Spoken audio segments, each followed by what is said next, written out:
Good morning, I'm SKL and welcome back to the channel where today we're tracking a major policy U-turn. Just months ago, the Trump administration was doubling down on its America First agenda, with a 2025 pledge that America could and would stand alone, insulated by a wall of tariffs designed to force manufacturing back to our shores. But the reality on the ground, the numbers, the data, they're telling a very different story. A new executive order, signed quietly without the usual fanfare, is now cutting tariffs on a whole host of critical imports. We're talking about things like nickel, graphite, specialized chemicals, and even key pharmaceuticals. The language of the order is a stark admission from the administration itself. It's a concession, really, admitting domestic production simply can't keep pace with the demands of modern industry, especially the auto sector.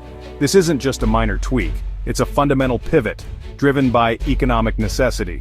The administration is essentially acknowledging that the global supply chain is far more integrated and complex than their initial policy accounted for. It's a reality check written into law that you can't just flip a switch and reshore decades of industrial development overnight. This raises a whole host of critical questions that we need to unpack. Which specific goods made the exemption list and why? Who are the real winners and losers here? Which corporations, which countries, which American workers? And perhaps most importantly for your wallet, how will this policy shift reshape everything from car prices on the dealership lot to the delicate balance of global trade? The ripple effects are going to be significant, touching nearly every corner of our economy. The story is just beginning to unfold. Let's dive in. So let's get right to the heart of it. What exactly does this executive order do? On the surface, it's a list of exemptions. But when you dig into the details, you see it's a dramatic, almost breathtaking reversal. For years, the core message has been unwavering. Tariffs are the tool to punish foreign competitors and revitalize American industry. We heard it at rallies, in press briefings, and in policy papers. The idea was to make imported goods so expensive that companies would have no choice but to build, mine, and manufacture right here at home. It was a bold, ambitious, and politically popular vision. But this new order tells a different story. It's a quiet acknowledgement that the vision has collided with a very hard reality. The list of exempted goods is long and specific, and it reads like a shopping list for a modern automaker.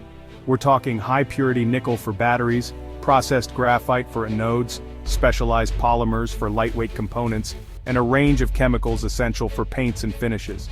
These aren't just random commodities, they are the lifeblood of the 21st century automotive industry. The administration is effectively saying, we tried, but we can't make this stuff here. Not yet, not fast enough. This isn't just a policy adjustment, it's a survival mechanism. Automakers, both domestic and foreign-owned but operating in the US, have been sounding the alarm for months. To truly understand why this U-turn was necessary, we have to look at the map. Not a political map, but a resource map. America is a powerhouse, but we are not an island when it comes to raw materials. For decades, global supply chains have optimized for efficiency and cost, not for national self-sufficiency. This has created deep dependencies, especially in the high-tech sectors that are driving the modern economy. The auto industry is the perfect case study for this complex web of reliance. Let's take a key component for the future of cars, the electric vehicle battery. It's a marvel of engineering, but it's also a collection of elements sourced from all over the globe. The lithium might come from South America, the cobalt from the Democratic Republic of Congo, and the nickel from Indonesia or Russia. These materials don't just magically appear at a factory in Michigan or Tennessee. They are mined, refined, and processed through a multi-stage globe-spanning journey before they ever become part of a car. The real vulnerability, the one that this executive order implicitly acknowledges, isn't just the mining, it's the processing. And when it comes to processing, one country stands above all others: China. Let's focus on graphite, a critical material for the anode in nearly every EV battery. While graphite can be mined in several places, China absolutely dominates the next step, processing it into the spherical battery-grade form required. They control well over 2/3 of this global market. Let's put ourselves in the shoes of an auto executive over the last couple of years. Your job is to build and sell cars profitably. But suddenly the cost of your essential ingredients is skyrocketing, not because of market demand, but because of a government policy. The tariffs, designed to be a weapon against foreign competitors, were inflicting a tremendous amount of friendly fire on domestic manufacturers. The pressure has been immense, and it's been building for a long time. Initially, automakers tried to absorb the costs, They hoped the trade disputes would be short-lived. They squeezed their suppliers, they looked for efficiencies on the factory floor, and they trimmed their own profit margins. But the tariffs weren't temporary. They became the new normal, and the costs kept piling up. We're not talking about small numbers. For a major automaker, we're talking about hundreds of millions, even billions of dollars a year in added expenses. This executive order isn't just a domestic policy change, it's a powerful tool of international diplomacy. The exemptions aren't being handed out for free. The administration is using them as leverage, a carrot to dangle in front of global partners. The message is clear. You want access to the massive United States market without these punitive tariffs? Then you need to give us something in return. This has kicked off a frantic, high-stakes scramble for deals around the globe. What the U.S. is demanding is what's known as reciprocal trade. It's a core tenet of the Trump administration's philosophy. If we lower our barriers for your goods, you must lower your barriers for ours. So for a country like Japan or a bloc like the European Union, getting their auto parts and materials on the exemption list might mean they have to agree to import more American agricultural products like soybeans or beef. It's a classic horse trade, playing out on a global scale. This creates a tiered system for our trading partners. There are the friends who play ball and get exemptions, and there are the foes, primarily China, who are left out in the cold, still facing the full force of the tariffs.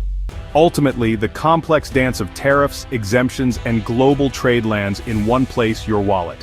When it costs more to build a car, it will inevitably cost more to buy one. For the past few years, consumers have been feeling the squeeze.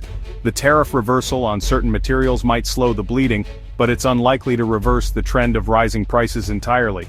Many other tariffs on things like finished steel and aluminum remain in place, and those costs are baked into the final product. Let's break down how this affects the average car buyer. The sticker price is the most obvious impact. We've seen data showing that tariffs have added hundreds, sometimes thousands of dollars to the price of a new vehicle. This prices some buyers out of the market entirely, forcing them to delay a purchase or turn to the used car market, which in turn drives up prices there. It's a ripple effect that touches every corner of the automotive ecosystem. Automakers are caught in a bind. They have very few good options. So let's pull back and look at the big picture. What is the final verdict on this tariff U-turn? The first and most undeniable conclusion is that the America alone vision has been shelved, at least for now. This executive order is a clear admission that the U.S. auto industry cannot function without a steady flow of imported raw materials and components. The policy of pure protectionism has buckled under the weight of economic reality. The reliance on the global supply chain is not a choice, it's a necessity. The administration has pivoted to a new strategy, using tariff exemptions as incentives. It's a managed trade approach, where the government actively picks winners and losers in the global marketplace. Friendly nations who offer reciprocal deals get a pass, while strategic rivals like China continue to face the tariff wall. This is an attempt to reshape global supply chains in America's favor, rewarding allies and punishing adversaries. It's a more nuanced but also more complex and unpredictable approach than the original blanket tariffs. For automakers, this is a mixed bag. On one hand, it provides critical short-term relief. We've covered a lot of ground today, from the high-level policy in Washington to the raw materials being mined across the globe, and all the way down to the price you pay for a new car. This tariff reversal is more than just a headline, it's a window into the immense challenges and contradictions facing American economic policy. It's a story about pragmatism winning out over ideology, at least for a moment. The administration faced a choice: stick to its America First purity test, and risk crippling a vital industry, or bend to reality to keep the economic engine running. They chose to bend. The core issues, however, are far from resolved. The vulnerabilities in our supply chain are now laid bare for all to see. The reliance on foreign nations, particularly a strategic rival like China, for critical processed materials is a stark reality that this policy shift acknowledges but does not fix. The fundamental question of how to build a secure and resilient domestic industrial base in a globalized world remains the central challenge of our time. This move buys time, but the clock is still ticking on finding a long-term solution. So what do you think? Do these shifting tariffs give American automakers breathing room, or just kick the can down the road? Will consumers swallow higher prices, or will demand stall out in a cooling economy? And do you believe global partners will keep playing along? Let me know your thoughts down in the comments. I read every one of them. Thanks for watching and we'll see you next time. And subscribe the channel for more updates.